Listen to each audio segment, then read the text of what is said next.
Hello everyone, my name is Kia Haring. I'm heading the communication and sustainability at Tieto Every. I'm here to share with you our learnings from the COVID-19 communications during the year 2020, and obviously the situation is still continuing. So let me share first a few words about us as a company. So I have 24,000 colleagues across the globe. Our annual revenue counts up to 3 billion euros, and we have our headquarter operations located in the Nordic countries. But as you see from the picture, I have colleagues across the globe. We are working in the technology industry. We are creating digital advantage to our customers and to the society. And what makes this journey extremely interesting is that during 2020, we have actually merged two large organizations, Tieto and Every, to form Tieto Every. And here you see the key steps on our integration path. And obviously, most of this has been done in remote working conditions due to COVID-19. But let's go further and look into what we have done. So obviously, in a pandemic situation like this, employee safety has been the priority number one for us as well as any other company. What this meant for us is that by default, a technology company can work remotely. That is the default. Obviously, that was not the reality for many of us. But at the best, out of the 24,000 colleagues, 96% actually did work remotely, worked from their homes. And we were lucky as in terms of the customer operations continuing almost as normal. We are running big businesses for our customers. We are keeping the Nordic societies up and running and functioning. And of course, any disturbance in such operations would create a bigger crisis, or at least a local crisis. So our service availability has been on a very good level across the year. Of course, we have done precautionary actions to guarantee that. The key competencies, for instance, were split so that people would carry on different tasks from different locations, so that the continuity of these actions would be guaranteed even if somebody would fall ill. Company stability, continuously being the responsible employer and catering the promises we have made to the market, has of course been one of the cornerstones all this year. So this picture illustrates the key actions that we started to do as the news of the global pandemic started to spread across the globe. Already late January, we established a global task force to deal with the situation on the global level, and started to build the network so that we would have a point of contact to each of our operating countries. We also started the regular communication in terms of sharing the situation view, updating our working instructions, updating our travel guidelines, and obviously pretty soon the traveling was stopped overall. We also provided communication to our customers in terms of they were very interested to hear that what are our actions to cope with the situation and how could we guarantee our services running to them. During March-April timeframe, we started a weekly direct Teams Live broadcast directly from the CEO across to our 24,000 colleagues. And that proved to be a very good activity. It ensured the direct communication channel for our employees to post questions to top management and to get those answered. It also allowed us to communicate how we are proceeding with our preparations and what is the situation view across our operating countries. During the May-July timeframe, we continued with these active communication activities. What we did was also that we have gathered all the insights provided by that point to a global pandemic playbook. Of that, we had both the internal and the external version. We also started to pay increasingly attention to employee well-being and initiated different types of surveys to take the pulse from our organization. There was a moment when we even went into the back to office planning, but pretty soon after the summer, it was obvious that the situation will just continue. So when the Nordic summer vacation was over in August and towards the rest of the year, we just continued with the communication activities proven good, and also then followed the development across our globe and communicated that, trying to keep everybody up to date. What is the situation? Looking at it from our global operations perspective, and then generically, what are the instructions, guidelines we could provide from the corporate perspective. I'm taking you forward. So this is something that we particularly then highlighted amongst all our people managers, all leaders. So how do you communicate in this type of challenging times with your own team? And it was very, very important to balance the empathy and realism.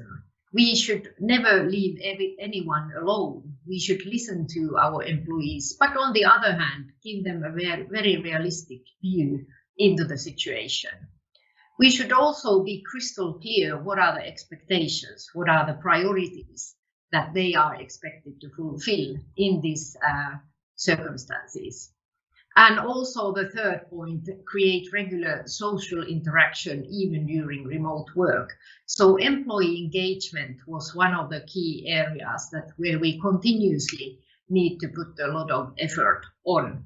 So it could involve, for instance, what I did with my team is that we had a stepping contest. I mean, we had a digital app to help us, and we were competing against one another in terms of who is walking the most, and we could follow our route on the map. We actually walked from Oslo in Norway across Stockholm to Helsinki. So across all the Nordic capitals where our main market is.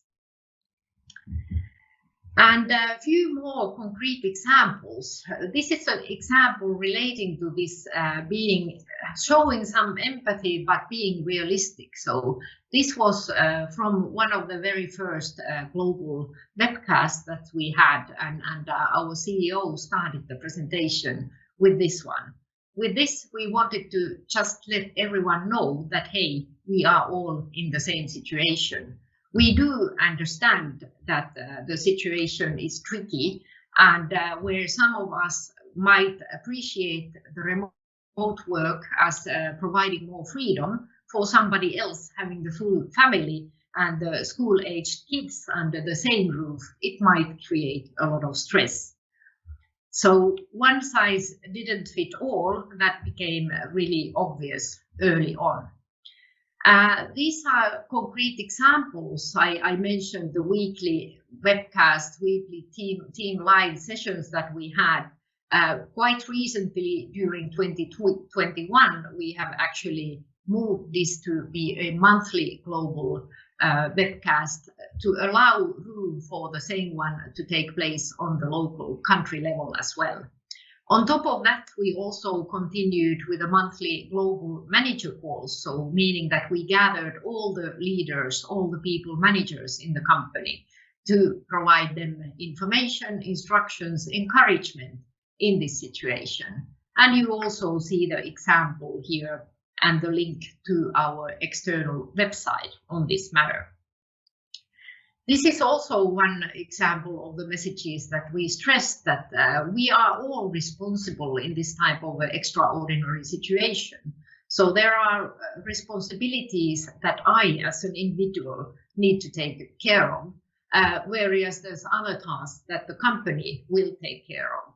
And particularly in our type of business, for instance, security is an extremely important thing. So if you work outside the office, you are responsible for the security. You are responsible that not people who shouldn't see, they don't see any company confidential information.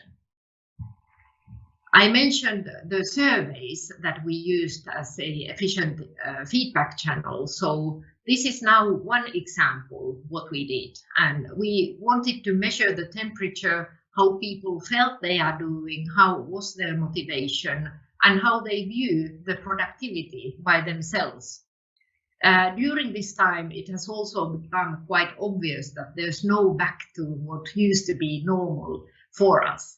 So people tend to have priorities. Many people want to have more flexibility, more freedom to choose. But as you see here, there's also people who appreciate being at the office and making a clear separation between the working life and the private life. All in all, I would gather the learnings like this. From the remote work perspective, so of course, fulfilling the customer obligations and expectations is the key for anyone in business. And for us, these situations vary. So we have customer situations where security is extreme demand, and there are tasks that can only be carried out in a certain type of environment. Also, the taxation relates to the benefits that are different, and the regulations are different across the globe.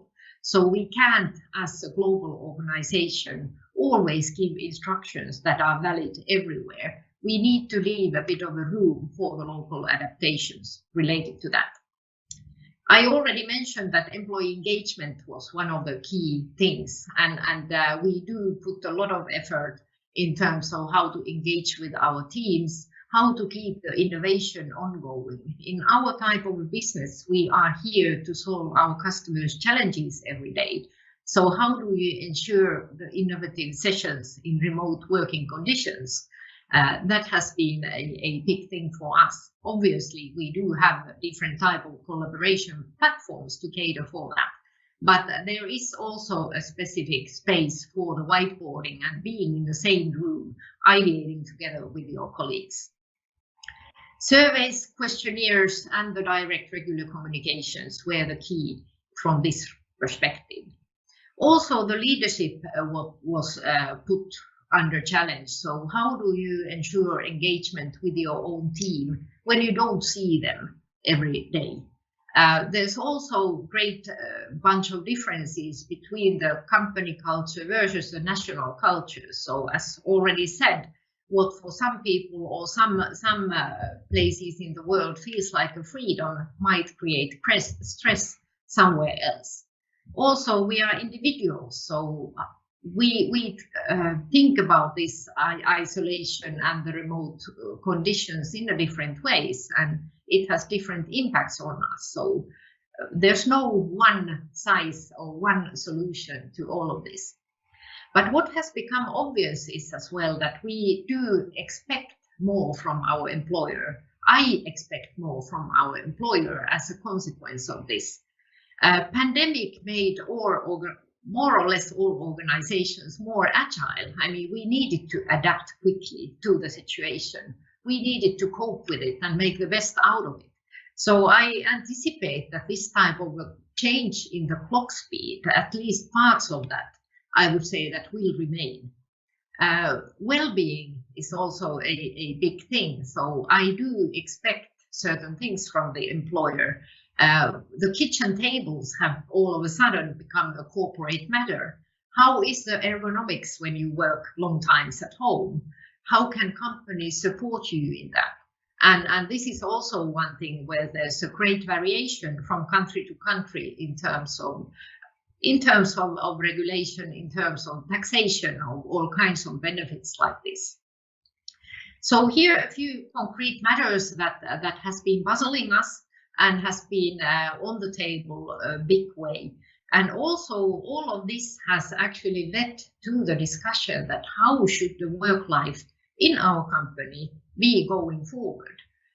What are the things we want to take with us from the COVID times? What are the greatest learnings that we want to keep with us when moving forward.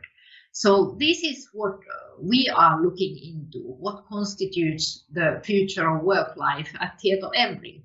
Firstly, it is about the culture and the values. It's about how we lead our people, how we treat one another, how flexible and how responsible each one of us need to be. We are also talking about the agility, the clock speed. What are the most smooth ways of working going forward? Linking also to our culture. We want to be less hierarchical. We want to be agile. We want to be there to help our customers. And to enable all of this in a more flexible and remote work environment, proper digital tools are a must. So what are the preconditions for this engagement and a good employee experience, whether you work in a hybrid model, spending a few days a week at the office and then remotely the rest of the week? And also, finally, what is the role of the offices in the future work life? I think we still need them, but what kind of offices should we have so that people feel that they want to come back? They want to come there to meet the colleagues. They want to come there for the whiteboarding, for the socializing, and for working on innovation together. So these are few of the activities that we are currently thinking, and as the next step in this process, we also will invite our employees to be part of this and crowdsource and co-create the future together. Thank you.